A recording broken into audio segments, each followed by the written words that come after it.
o fato das coisas serem como são e a gente surgir por conta dessas Não, isso aí. condições, pra mim já é incrível. Cara- É o Voyager que tem as paradas lá do disco. do Isso. Carl Sagan, não é? Isso. Pois é. Isso existe uma tese ou uma teoria que se tu só consegue falar, assim, ondas de rádio, comunicação, né? Comunicação. Se a gente tá mandando coisas de rádio por aí, somente civilizações Tecnológicas, né? tecnológicas conseguiriam pegar aquilo ali e entender, né? Uhum. Infelizmente, a gente não teve nada, ou felizmente, a gente não teve nada até hoje aí. Então, pra gente terminar bem aqui com as viagens, vamos lá. Vocês, primeiro, vocês sonham com a possibilidade de ter alguma coisa lá? E segundo, vocês conseguem vislumbrar qual seria o impacto de saber que existe algo para a sociedade, para nós, como civilização? Do ponto de vista mais, né, da maluquice, eu quero muito que tenha, sabe? Porque é impossível que o universo seja tão grande, cara, que não teve nenhum lugar nessa porra desse lugar, né, desse espaço todo, que não teve a mesma convergência. Só se tiver um criador.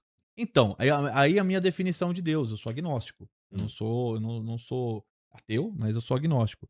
Eu não acredito que, nesse caso, que Deus seja alguém que tá como se fosse um terrário lá, uma fazenda de formiga, tá ligado? Ele tá lá observando e fala assim: acho que eu vou ajudar essa formiga aqui, ó. Vou jogar um pouquinho mais de terra aqui, tá ligado?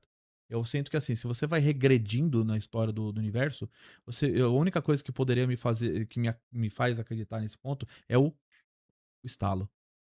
Porque dali todo o resto é consequência. Entendeu? É mais ou menos isso que eu acho também. Eu acho que Deus, o que eu chamo de Deus é o conjunto de regras, tá? As possibilidades. Deus é a possibilidade. Como assim? Por que pássaros voam? Porque existe essa possibilidade. Porque o jeito que as coisas são, a Ele consegue existência ter. da atmosfera, É. tá ligado? As regras que são possíveis, a gravidade, se é uma parada que se repete, né? Por isso que Pelo eu menos falei, são só consequências, entendeu? até onde a gente conhece, né? Isso eu posso estar falando merda também, não tenho certeza. Mas é isso aí que eu chamo de Deus. Agora, se existe alguma parada lá fora, eu também gostaria muito que Bom, existisse. vamos lá, vocês abriram uma. O cara é tracker, Várias agora maluquices, agora vem uma vamos boa. lá. Vai. Eu vou começar pela história de Deus e dar uma temperada. Tá. Porque eu acho uma coisa muito interessante e muito contraintuitiva, que a gente tem uma dificuldade muito grande de entender, mas que num nível fundamental, o universo e seus fenômenos são probabilísticos. Uhum. Então não é uma coisa causal, é probabilidade. Então isso a gente vê nas partículas subatômicas. Decaimento radioativo. por exemplo. Você não pode, exato, você não pode prever quando uma partícula vai sofrer decaimento. Você só pode juntar um punhado de partículas e falar, na média, metade delas vai sofrer decaimento depois de tanto tempo. Mas se você pegar uma, ela pode decair agora ou pode decair daqui Daqui 1 milhão de anos. Ou trilhões de anos, que nem tem molécula que é quadrilhões de anos. Exato. Então, assim, é probabilístico. E a partir desse universo fundamental probabilístico, surge esse que a gente percebe que é o do nosso cotidiano, que parece mais causal. Que Tem causas e escolhidos, né? consequências.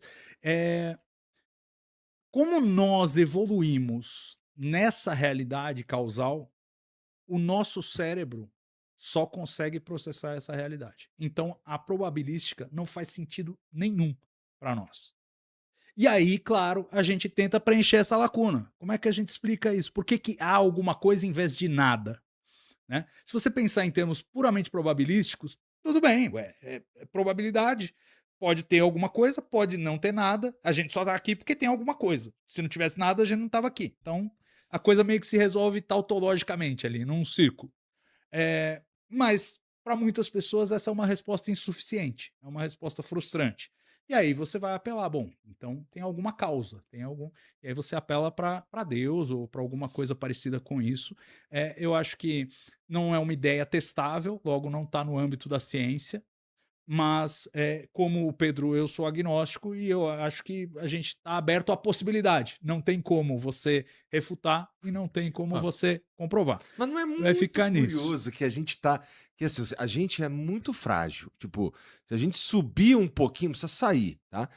Se a gente subir um pouco, a gente já sufoca, por exemplo. Não, a gente né? não foi feito pra Uhum. viver na água, não foi Pois feito pra é. viver no espaço. A gente é muito frágil e a gente vive.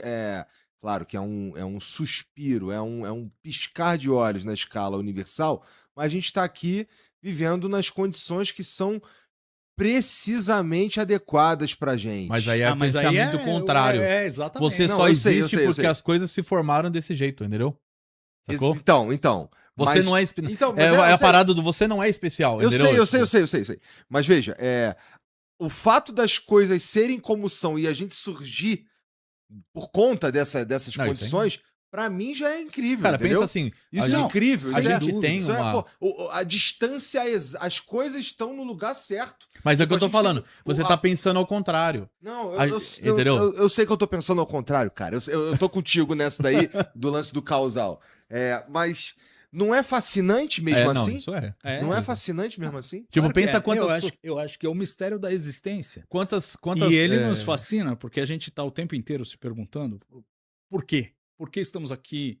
Como viemos para aqui? O que significa ter uma consciência? Eu adoro a ideia do Carl Sagan, porque ele parte justamente desse fato de que nós surgimos a partir da poeira das Uhum. estrelas, né? E essa poeira das estrelas se condensou em nós de uma forma tal que nós estamos pensando sobre nós mesmos e sobre o universo. Então, de certa maneira, nós somos o universo pensando sobre ele mesmo. Perfeito? Né? Só que de forma individualizada na gente. Eu acho uma ideia fascinante. Eu não consigo imaginar para onde ela possa nos levar no campo da ciência. Então não é uma ideia para a gente explorar cientificamente. Por isso que eu acho. disse que eu não É queria uma trocar ideia ideia com o professor. filosófica. É uma ideia filosófica. E como uma ideia filosófica, ela é tão válida quanto qualquer outra. Sim. Você pode pegar outras E é ideias importante que também, preenchem isso de outra maneira e ainda assim encontrar uma resposta satisfatória. Eu acho que é a angústia de todos nós de tentar entender e cada um tem que buscar a sua resposta. Mas deixa eu falar um pouquinho sobre vida extraterrestre, já que a gente tocou Só deixa nesse eu complementar assunto uma também. coisa, Fala, só porque assim, vocês comentaram essa parte de ter a posição correta, e isso é muito maneiro. E pensa quantos planetas que têm capacidade de vida, por exemplo, que foram esterilizados por uma supernova. Aham. E tem até estudos Sim. que acreditam que na Terra uma das extinções que aconteceu pode ter sido por causa disso. Então você tem uma vida que está começando a se formar, uma vida complexa, vai lá, explode uma supernova a dezenas de anos-luz dali, e depois, quando chega essa energia, ele esteriliza o planeta e acabou. Às vezes o planeta nunca mais vai ter vida. Entende? Porque não tem mais aquelas condições exatas. Perfeito. Eu tenho uma ideia, o ser humano, durante um período da última era do gelo, o número de indivíduos caiu muito. Teve vida duas Entendeu? vezes no planeta Terra ou uma vez só? Aqui, ó. Que a gente saiba uma vez só. É. Provavelmente incontáveis vezes. Desde- Mas só restou um ancestral comum de todas essas que a Então, gente o encontra primeiro hoje. É o estromatólita, Ent- né? Que a gente tem de vida um pouco mais, né? E esse é o grande drama. Na verdade, essa é a pergunta invertida da vida extraterrestre. É assim, como a gente não sabe como começou, e a gente só tem toda a vida com um ancestral comum, a gente não sabe se ela surgiu múltiplas vezes. Se ela Uhum. surgiu múltiplas vezes na Terra, o que me parece razoável, não digo provável, mas razoável, é natural que você extrapole que isso vai acontecer em outros planetas também. Perfeito. Sim. Então, é uma forma de responder à questão da vida extraterrestre. É assim, estudando a própria Terra e entendendo como a vida surgiu, se a gente descobrir que, de repente, é um fenômeno que, quando os ingredientes se juntam, ele acontece, a vida deve estar espalhada em todo lugar. O Então, a problema é gente que nem ainda- precisa sair daqui para chegar a essa conclusão. O drama é que a gente não sabe. O problema é que ainda. isso é um antropoformismo. A gente tá considerando que toda a vida, basicamente, é formada da mesma forma que a gente vê a nossa, né? Isso é uma arrogância mas- do ser humano natural, entendeu? Mas eu acho que a essa altura ela já tem uma certa fundamentação. Porque se você pensar, Igor, a gente poderia pensar assim, a vida como a conhecemos, então a vida na Terra é desse jeito, mas por que não pode ser de outro jeito? A essa altura já fizemos exploração de Vênus, de Marte, de outros planetas com outros ambientes e não encontramos nada, né? Pode ser que seja porque a gente não sabe enxergar essa vida? Pode ser. Mas a essa altura eu acho que é mais provável e mais crível, até pela navalha de Ockham, você escolher aí a escolha mais simples, é que realmente não tem. Não tem. No sistema solar é bem Se difícil. o ambiente é desfavorável à vida como nós a conhecemos, a tendência é que não haja vida nenhuma. É isso que a gente observa no nosso contexto, digamos, da vizinhança cósmica, né? E tem alguns outros motivos pelos quais a gente deve acreditar que é provável que a vida seja mais ou menos do jeito que é aqui. Por quê? Porque aqui ela é baseada em carbono. E o carbono é o átomo mais versátil da tabela periódica. É o que consegue se combinar e formar moléculas mais complexas. O segundo mais versátil seria o silício.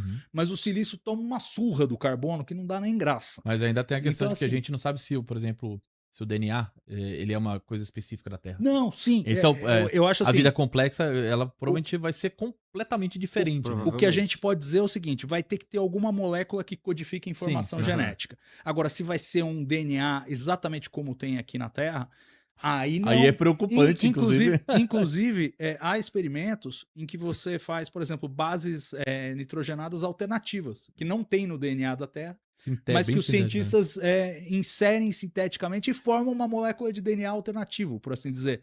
Uma molécula que tem a mesma capacidade de armazenar informação genética, mas que não é feita com as bases que a gente encontra na nossa vida. Então, assim, variações são possíveis, mas a base, os elementos principais, o carbono, o hidrogênio, o oxigênio, o fósforo, os elementos o enxofre, difícil esses aí, essa receita deve ser mais ou menos essa. E aí entra um outro ingrediente também muito importante, que é a água.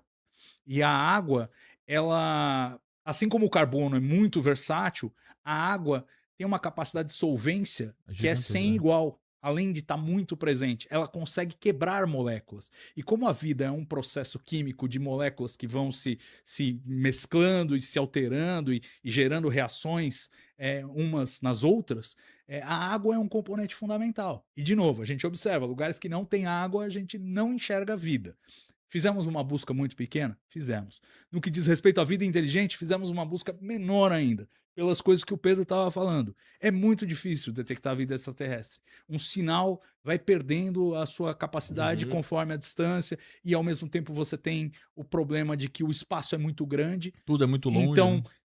se nós estamos emitindo ondas de rádio há 120 anos, isso significa que podem detectar a gente até 120 anos-luz de distância da Terra. Mais do que isso, não. E nós estamos falando de uma galáxia com mais de 100 mil anos-luz de diâmetro.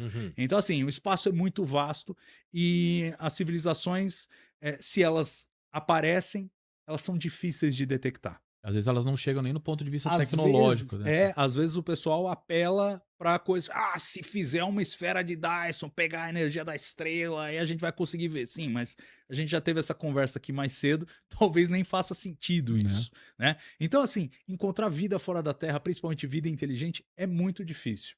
Mas eu tô com o Pedro na questão dos números. É muita possibilidade. Então, mesmo que seja muito improvável, em algum lugar há de ter acontecido também. Agora, isso significa que nós vamos encontrar? Provavelmente não. O meu pensamento é exatamente esse. A distância é muito grande. Então, assim, do ponto de vista efetivo, nós provavelmente estamos sozinhos no universo. É como se fosse um oceano, pensa o Oceano Pacífico, que quase não tem ilha, né, assim, para valer no meião dele.